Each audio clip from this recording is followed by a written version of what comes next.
Alright, welcome to another exciting episode. My name is Christian Eschbach, and I'm doing album reviews for you. Alright, if you haven't noticed, if you've been watching past reviews, I've been doing a lot of albums that I absolutely love, cherish, I consider great albums, some of which, I would consider masterpieces even.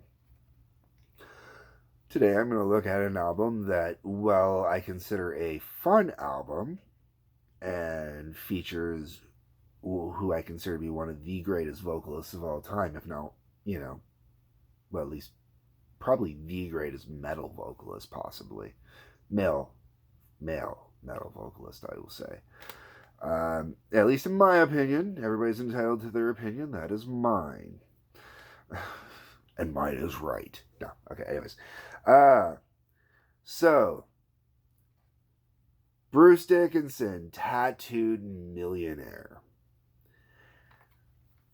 The first solo album from Bruce Dickinson, released in 1990, originally. This here is actually the special edition.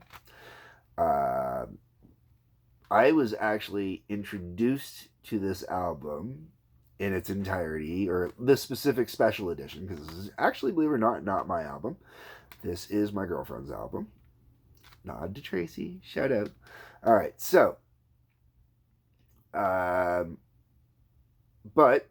absolutely love this album. For the campiness, this is the thing. This is not an album for your average, regular, run-of-the-mill listener. This is an album if you're a Bruce Dickinson fan. Okay? It really is. You have to be a Bruce Dickinson fan. Also, you have to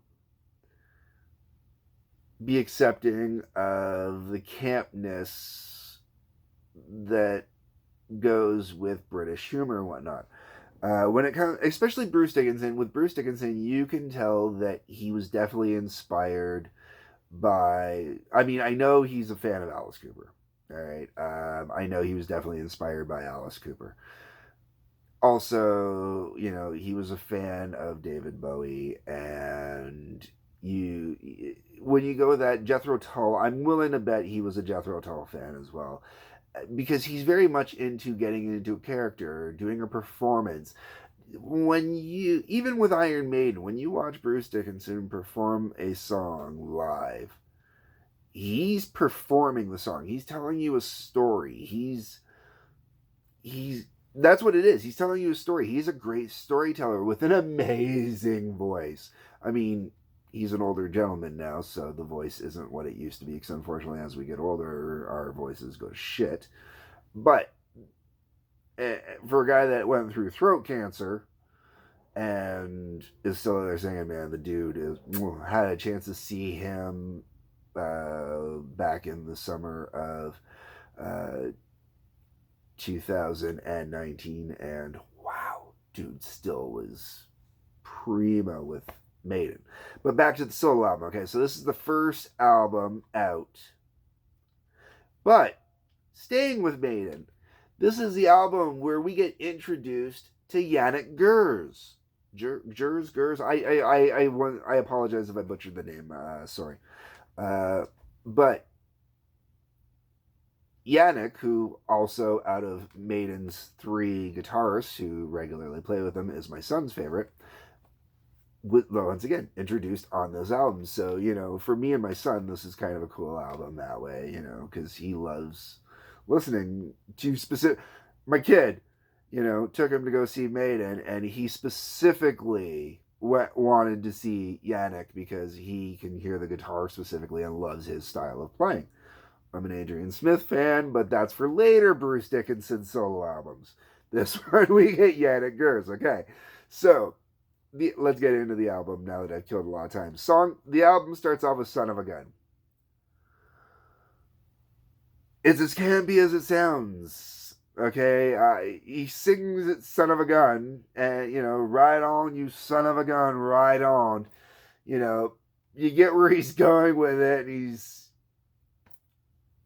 I want to say he's taking a shot at the Yanks almost. twist on this one. Really, it just ride on, you son of a gun. He doesn't want to swear. He maybe wants to get it on the radio, but you can hear me laughing. That's how campy it kind of is. Okay. From there we go into Tattooed Millionaire. That's a good tune. It's a solid tune. I can see it getting a little radio play over the years. Maybe someone wants to throw a rare cut in there, an album cut, something like that. They might put on Tattooed Millionaire. It's not a bad tune. What I should mention is also, this is not a metal album. This is a rock album. And the reason why I bring that up is the next song, Born in 58, really honestly sounds like it would be like a Bryan Adams song. I hate to go to Summer of 69, but it has that vibe.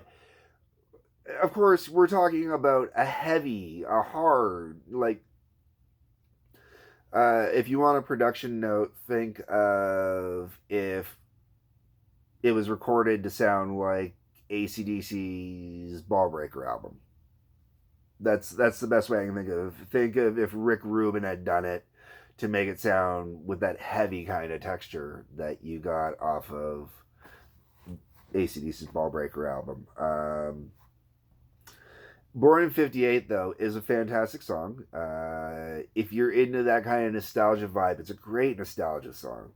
So that way, it's worth listening to. It's really enjoyable. It is one of the more serious songs on the album, I would say. It's not my type of song because I'm not into the John Cougar Mellencamp, Bruce Springsteen, or previously mentioned Bryan Adams. I'm not into that kind of vibe. Sorry, I got an itch. My apologies. And that song has a lot of that vibe to it. Going from there, we got Hell on Wheels. I don't know what to say about Hell on Wheels. Really, it doesn't really do much for me, one way or the other. After that is Gypsy Road. I love Gypsy Road. I do not know how this song did not get all over the place. I thought this was a cover when I first heard it because I knew I had heard it before somewhere. I wasn't sure where, but when I heard, this is my favorite song on the album. It really is. Gypsy Road is absolutely spectacular. I personally, like, if I were, putting together some movie soundtrack or something like that, like, it's once again got that nostalgia feel, like you getting born in 58, but this one's a little bit different. And I know Gypsy is one of those things where, especially in the current climate, people hear the word Gypsy and they automatically go, and freak out about it. And don't take that the wrong way. I'm making fun of Karens, okay? Just so we're clear. But Gypsy Road is fantastic. It really is. It's a beautiful, beautiful song. Just, if nothing else, you gotta check out that song from Bruce Dickinson. Great. After that, it goes into Dive, Dive, Dive. It's a fun song. That's what I will say. It's a fun song. Okay, so one of my best friends had this album when I was in high school. He would have picked it up not long after it came out. And when I asked him about the album, I said, because I wanted to, I kept, being piqued in the interest because I liked Bruce Dickinson. It's a solo album. And I kept asking, my buddy Matt, he really wasn't into the album. He said, it's okay, it's not that great. He's like, the only song you might like is All the Young Dudes. And yes, it is that All the Young Dudes, written by David Bowie, but made famous by Mott the Hoople. It's really funny, everybody goes on about Mott the Hoople, and I only know the David Bowie version, really. I mean, like, I've heard the Mott the Hoople version, but I grew up on the Bowie version. So when I compare this, I compare it to the Bowie version. And fantastic. Dickinson does a great job. It's not Bowie. Nobody's Bowie, right? In its own little way, but uh, he does a great rendition of it. I think it's fantastic. It's a good track to hear on the album. Licking the Gun follows that up. Oh man, no, no, that's right back to Son of a Gun. It almost feels like Son of a Gun and Licking the Gun were the same track almost. No, just no, no, no, no. Once again, it'll make you laugh. That's what that song is for. That's a humor. This is not a serious song. It's not meant to be taken as a serious song, and that's one of the things when it comes to a lot of music is that line between when a serious musician wants to do comedy versus in their music versus when they want to do regular stuff. I love that Bruce Dickinson was trying to do the comedy in the beginning or have that humor to it or whatnot. The problem is because of the climate it was released in and the way that the music industry is and whatnot, it kind of fell flat, especially back then. If this album had been recorded in the 60s or the 70s, it would have done a lot better because you had people like Frank Zappa around back then. Alice Cooper was putting humor into a lot of his music at that time. Jethro Tull was around, there was humor into their stuff. So there was more of an audience for it than there is now. Like even my own personal attitude has a bias towards it because of when it was released. Like this is one of those songs that falls under some major heavy camp, and it's a cliche almost, like those bad AC/DC songs. And you know which ones I'm talking about. You know which ones I'm talking about. You know which ones I'm talking about. So, anyways, from there we go on to Zulu Lulu. Okay, I really don't know what to make about this song. I never heard it back when it was released, and even if I had heard it back when Zulu Lulu was released, I would have been like, really? Really? This was done in 1990? Because I don't know if I should take it as it kind of has a racist overtone or not, because that's kind of how it feels looking at it from a perspective now, sort of, in that whole PC vibing and whatnot. I don't think there's anything racist about the song, but if you know what a Zulu is and you hear Lulu on top of it, I'm not sure what to make of the song. So listen at your own discretion. From there, we go on to finish out the original album with the song No Lies. It doesn't do anything for me. It's not a great way to finish out the album. It doesn't catch me. It doesn't go anywhere. Really nothing to it. Falls flat. Now, that's where the album originally finishes. That's the original album. It's not an album I would recommend to anybody outside of a Bruce Dickinson fan. Okay, let's be very clear. This is an album you pick up to put in your Bruce Dickinson collection because you collect Bruce Dickinson albums. Bruce Dickinson has some mighty, mighty fine solo albums. This is not one of them. From there, we're going to go into the bonus tracks. So this has bonus tracks. With bonus tracks, all right. No, also, I do want to mention one other thing. All the original tracks on the first album are all written by Bruce Dickinson and Janick Gers, okay? Except for, obviously, All the Young Dudes, which was written by David Bowie. So this is a good way to see what early collaborations between Bruce Dickinson and Janick Gers was like, and to see how that relationship developed, and then you can actually follow the progression going into when Janick ends up joining Iron Maiden, replacing Adrian Smith, and then going forward from there. Because I should also mention that, well, this is Bruce Dickinson's first solo album. Bruce Dickinson was still in Iron Maiden at the time. Bruce Dickinson had not recorded the Fear of the Dark album yet, or the No Prayer for the Dying album. No Prayer for the Dying being the first album that Janick Gers appeared on with Iron Maiden. So if you want to follow the history, you would start here, and then you can go No Prayer for the Dying, and then Fear of the Dark, and then on from there. But back to the bonus tracks. So we start off with Spirit of Joy. Meh. Next is Darkness Be My Friend. That's actually a pretty decent song. I don't mind it. I enjoy it. Nothing spectacular, but it's a good tune.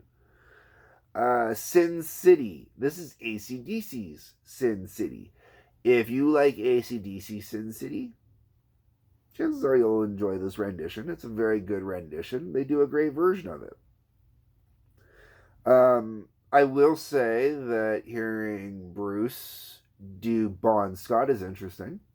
Kind of makes me want to hear Bruce do Brian Johnson as well. I mean, I've heard Brian Johnson do Sin City, but it's not the same. This is done to match the Bon Scott version from the album. It's not meant to match any Brian Johnson live versions. After that is Winds of Change. It is not to be confused with the Scorpion tune, Wind of Change. Winds of Change is a Bruce song. It's a pretty song. It is. It's still in the same vein as, other songs that may use a phrase, Wind of Change, which is, not trademarked by anybody. It's kind of a cliche. But it's a nice song. It helps make the whole album, bonus tracks and all, worth it a little more to me because I do enjoy the song. But not a song I would put on my own accord. It's nice in a mix. And then it finishes the album off with a track, Riding with Angels Live. Meh. That's how I feel. Meh. So on the whole, once again, even with the bonus tracks, everything else, if you're going to get the album, look for the reissue with the bonus tracks. That's the one you want if you've never bought this album before. If you've purchased this album before and you have the original version, meh. Otherwise, yeah, that's it. So, yeah. Feel free to leave me your thoughts in a comment. Like the video, share the video, hit subscribe. You get notifications when I post new videos. Otherwise, I do thank you very much for watching. And as always, I love you all. Peace and take care.